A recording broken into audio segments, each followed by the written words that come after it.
talk about much magic.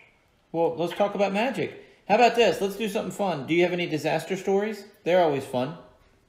Do you have any disaster stories you want to wrap this thing up with? Disaster stories. Oh, boy. Oh, yeah, clatterbox trick.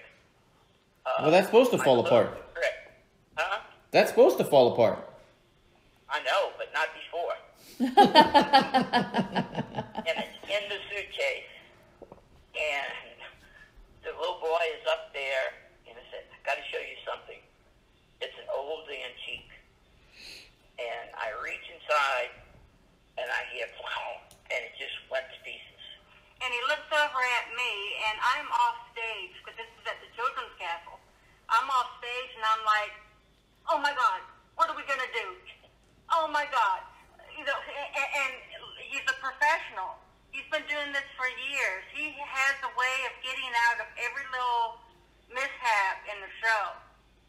And so what he did was he kind of brushed that off, and he took the handkerchief, and he vanished it.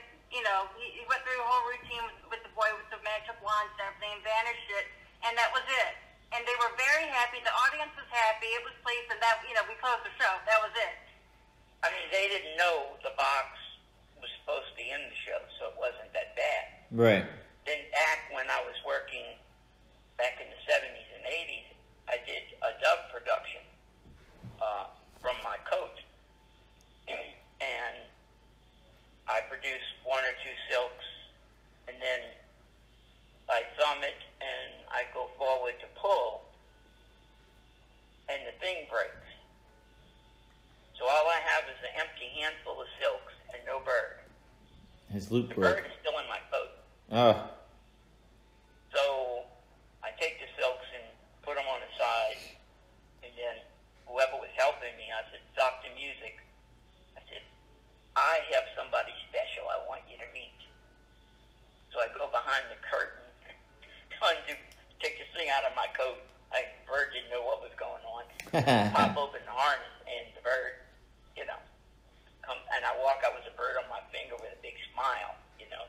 This is a magic bird. He's going to, because the next trick was supposed to be a flip-over box and make him vanish. Right. And so, but I don't recall any bad mishaps on my end, except maybe a kid getting sick on stage or a kid peeing on themselves.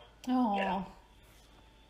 Oh. We've had things go wrong in the show, and when I started, I was always worried that, oh no, how's he going to, you know, what's he going to do to get out of this, you know?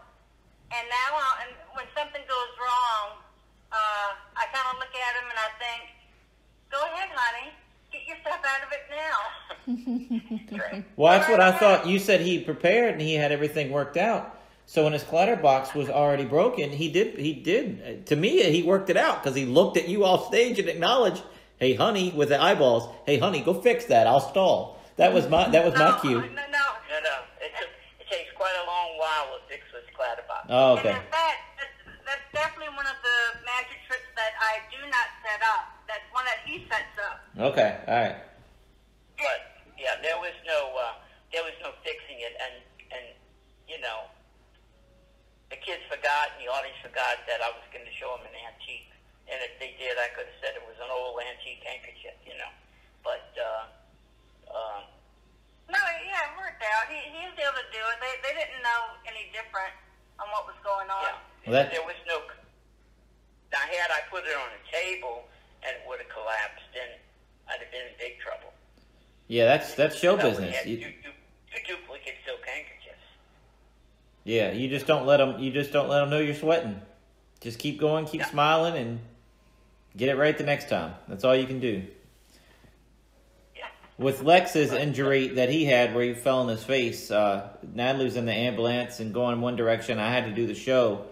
I was sweating because I had to rewrite the show as I'm setting it up because there's callbacks for Natalie. I introduced the girls. All that's not in the show now. And, you know, Natalie does tricks. Lana does tricks in the show. It's a family show. So, you know, luckily I have enough magic where it could just be me if it has to be. But when I haven't set up a show like that in over 10 years, Oh, I was sweating bullets. But he pulled it off. He did fine. No, it was good. But man, during that setup time. That's when an hour show turns into a 20-minute show, and you got to stretch it out. Yeah. No, I think it's good practice. Not that I want it to happen, but I think it's good to be able to. I mean, if you're too sure of yourself, it's not good. You know.